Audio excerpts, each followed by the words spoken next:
Hello, and welcome to Afternoon Tea with Karen and Karen's Library. Let's learn about Misandry. Why is it more socially acceptable for women to hate men than it is for men to hate women? Because men are the devil. Because men are trash. Well, where I think that the ladies first thing becomes quite patronising and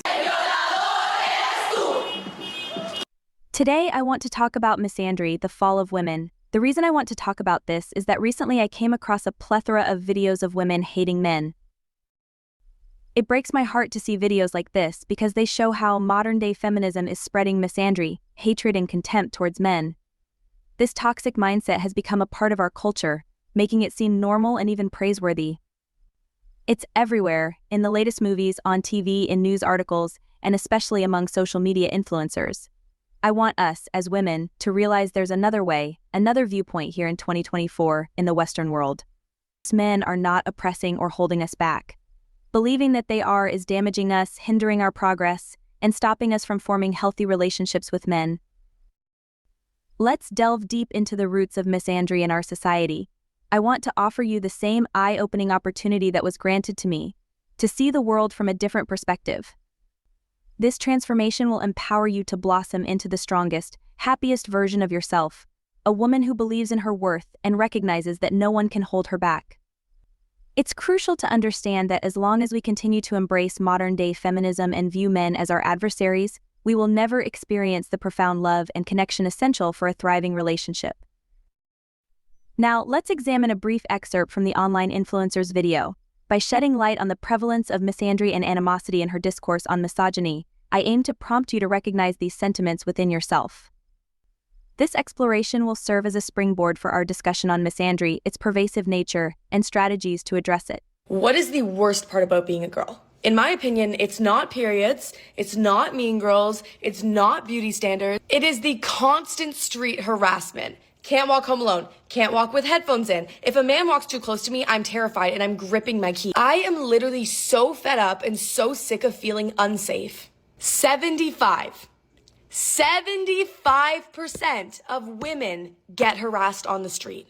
I have literally endless stories, and probably any woman in your life has endless stories of this happening to them and them feeling so unsafe, like you want to crawl out of your body. What do you do?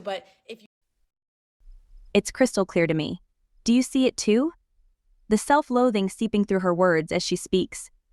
This sentiment isn't isolated to her, it's glorified and echoed throughout our society. This instance merely serves as a poignant example. What I yearn for us to grasp and why I feel compelled to discuss this is its relevance to marital happiness. I underwent a profound awakening when I realized that subscribing to feminist ideals, believing I was inherently inferior to men in 2024 was detrimental. This revelation dawned on me nearly a decade ago, in 2014. Ladies, I implore you to experience this aha moment alongside me. Can you acknowledge that nurturing animosity towards men, whether knowingly or subconsciously, impedes the possibility of a fulfilling relationship? Breaking free from my cognitive dissonance was pivotal. I realized there were no shackles holding me back, no invisible barriers thwarting my progress. As a white woman living in America, both in 2015 and now in 2024, I have the liberty to carve my own path, uninhibited by societal constraints. This liberation transformed my life. It enabled me to cultivate a loving, harmonious bond with my husband. I relinquished the role of victim, refusing to surrender my agency to dogmatic ideologies that restrain my growth. I extend to you, if you find yourself ensnared in the clutches of modern-day feminism, a chance at emancipation. Embrace the awakening I experienced, altering your perspective to liberate yourself from these chains. Why does misandry persist in our culture? At its core lies oppression. Embracing modern-day feminism perpetuates the belief in our own oppression, nurturing a breeding ground for animosity. Through introspection, I learned that hatred can only thrive within me if I harbor it within myself. Letting go of these notions, I recognized that men weren't my oppressors. I had become my own antagonist, ensnared in the myth of my own victimhood. Let us break free from these chains together. Let us reject the divisive narratives that poison our relationships. Embrace the power within you to forge a path of love and understanding. Ladies, listen closely. Men are not your captors. It's you who holds the key to your own imprisonment, shackling yourself with notions of inequality and enmity towards men. This self-imposed confinement stifles your potential, urging you to shrink into obscurity instead of seizing life by the reins. I confess I fell prey to this mindset once.